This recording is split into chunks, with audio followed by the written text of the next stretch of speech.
Todo administrador de empresas, todo empresário, gestor, mas principalmente quem trabalha com administração, deve estar ciente e deve sempre estar de olho nas finanças.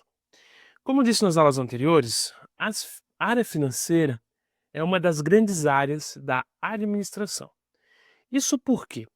Porque pensa só que toda empresa, toda organização, ela é como se fosse um ser vivo.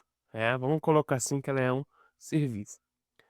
E dentro de um ser vivo nós temos os órgãos, nós temos as partes do corpo, nós temos os órgãos que compõem o ser vivo e fazem com que esse ser vivo possa se mover, crescer, evoluir. Então a gente tem o coração, nós temos pulmões, nós temos braços, pernas, nós temos o cérebro, que faz tudo coopera. A administração, ela está ali como sendo o cerebelo, ela é o cérebro de tudo. E nós temos as áreas do corpo, como a gente tem os membros do corpo, a gente tem os órgãos. Por exemplo, marketing e logística, eles podem ser considerados como as pernas da empresa, porque são dois setores, duas áreas que vão fazer com que a empresa se mova, Então, marketing e logística, a gente pode colocá-los como os braços e as pernas da empresa, Quando a gente vem ali para a área de produção, a área de recursos humanos, a gente vê eles como os órgãos mais internos, coração, e também os pulmões, bem como a financeira. A área financeira totalmente ela é considerada o pulmão da empresa, porque o que que o pulmão faz? O pulmão, ele enche de oxigênio e ele expele, gás carbônico. Então ele enche de oxigênio e expele gás carbônico para a vida humana acontecer. Dessa forma, dentro do setor financeiro, eu entro dinheiro e sai dinheiro, entra dinheiro e sai dinheiro, e esse controle deve ser no time perfeito. É igual um coração, um pulmão, um pulmão ele é no time perfeito, o time de respirar e de expirar, ele é num time bem sincronizado para que o oxigênio entre, pegue e vá para todos os órgãos que é necessário, para o local que é necessário ter oxigênio e o gás carbônico sai para não fazer malefícios para o corpo humano, Então a gente tem o time perfeito e esse time, ele também precisa existir dentro da área financeira. Na área financeira nós temos duas coisas principais que a gente começa a falar de finanças, que é contas a pagar e contas a receber. Mas antes de a gente falar de contas a pagar e contas a receber, é necessário dizer e informar que uma boa administração financeira ela começa do princípio da organização.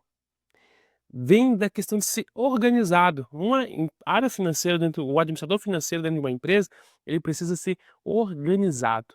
Por quê? Afinal ele está mexendo com dinheiro, com o valor, com aquilo que pode realmente fazer com que a empresa tenha sucesso ou tenha fracasso.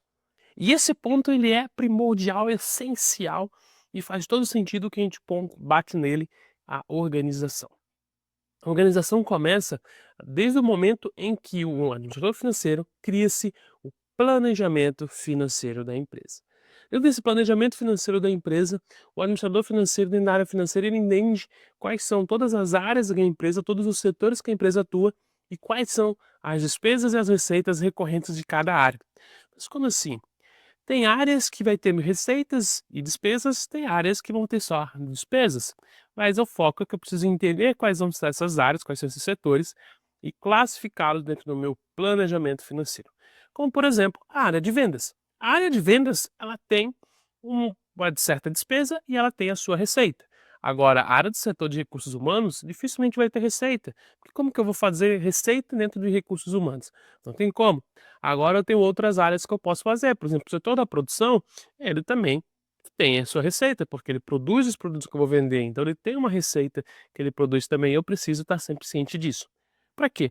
Para que eu consiga fazer meu planejamento financeiro eficaz, sabendo para quanto cada um setor vai precisar, para que eu possa separar e mostrar isso dentro de um gráfico, dentro de um quadro, para os gestores da empresa, dizendo: olha, esses são os custos por setor e esse é o faturamento por setor, para que a gente possa entender aonde eu preciso aumentar valores para novos custos, aonde eu preciso tentar reduzir custos, porque às vezes está saindo fora do controle.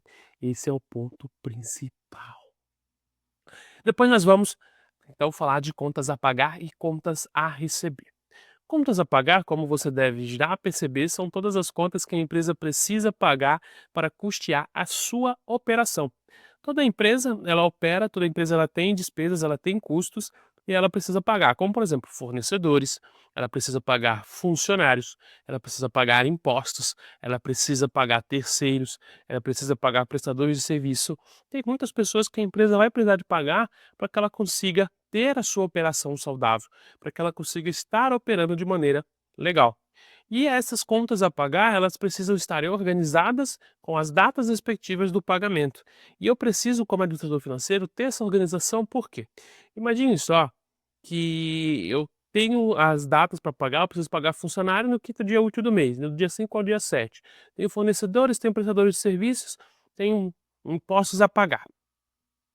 Uma coisa que a gente sempre aprende, e isso é na vida, eu nunca posso atrasar pagamentos de duas pessoas, fornecedores e funcionários. Imposto do governo, tudo bem, a gente paga depois. Mas funcionários e fornecedores são duas coisas que a gente não pode atrasar, porque nós dependemos totalmente deles para que a nossa empresa opere, para que eu consiga ter a operação da minha empresa. Então eu preciso garantir que o dinheiro desses caras, eles estejam já separados para que seja feito o pagamento. Só que nem sempre vai ser assim, porque imagina só que eu tenho uma empresa e a gente vem para o contas a receber. O contas a receber é tudo aquilo que eu tenho para receber dos meus clientes que eu vendi, da minha operação, dos meus prestação de serviço. Então eu tenho contas a receber à vista, que são aquelas que eu já recebi, já estão em caixa, então esse dinheiro já está ali. Eu tenho contas a receber o cartão de crédito, cheque, né, boleto bancário, prestação, pagamento parcelado. Eu tenho minhas contas a receber e dentro disso eu tenho que controlar, porque todo dia eu posso ter dinheiro a receber, como todo dia eu tenho contas a pagar. Então eu tenho que fazer sempre a conciliação. O que eu tenho em conta deve ser sempre suficiente para eu pagar o que eu tenho em débito. E aí funciona da seguinte forma: imagine só que de repente você precisa pagar chegar no dia 5, você precisa ter R$ 100.000 em caixa para pagar para os funcionários, e de repente tu só tem 80.000. Como tu tem uma previsão e tu tá no planejamento, tu consegue saber o que que tu precisa fazer para tu conseguir pegar esses 20.000 a mais, porque tu precisa pagar teus funcionários no dia 5, tanto porque tá na lei que eu tenho que pagar no quinto dia útil, quanto também não posso atrasar, porque os caras dependem de mim, eu preciso, desses cara trabalhando aqui para mim. E esse é o ponto primordial. As minhas contas a receber, elas devem ser suficientes para custear minhas contas a pagar. E aí, com o administrador financeiro, é aquele cara que ele analisa o seguinte: poxa, peraí, eu não tenho dinheiro suficiente para pagar meus funcionários aqui esse mês, eu vou pegar ele de outro canto. Por quê? Atenção é o seguinte: a contas a pagar e contas a receber, elas devem ser sempre do mesmo período. Eu não posso, por exemplo, eu tenho contas a pagar aqui e lá no período de 2 meses atrás, o que já está em poupança, o que está na caixa, em caixa, para retirar esse dinheiro para poder colocar de volta aqui para poder custear uma despesa extra. Então tem que ser do mesmo exercício, do mesmo período. Somente se eu não conseguir, por exemplo, eu não conseguir esse dinheiro, eu não posso deixar atrasar. Eu faço um empréstimo dentro, da questão ali da caixa passado, dos caixas, para que eu consiga custear esse caixa presente. Mas eu não posso ficar fazendo isso toda hora. Eu preciso ter essa visão de que o meu exercício precisa ser suficiente para que eu consiga ter o dinheiro suficiente para pagar caixas, para pagar funcionários, para pagar fornecedores, impostos, prestadores de serviço.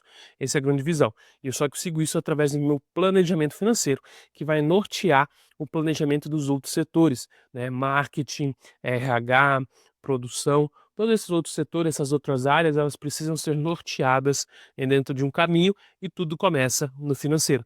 Porque é no financeiro onde eu faço a conciliação do que eu preciso para pagar, do dinheiro que eu preciso para pagar os meus fornecedores e meus funcionários e do dinheiro que eu preciso levar para investir em novos investimentos, fazer a empresa crescer. Então, eu sempre eu gosto daquela analogia do cavalo correndo em busca da cenoura que está na frente dele. Então, eu sempre, como área financeira, eu sempre vou ser o cara que vou colocar a cenoura na frente dos cavalos dos outros setores, das outras áreas, para que eles corram atrás disso. As metas, as projeções financeiras, o crescimento, juntamente com a gestão, a direção da empresa, começa no setor financeiro, que é o cara que faz toda essa parte de planejar os gastos das organizações. Beleza? Espero que tenha entendido, espero que tenha gostado dessa aula.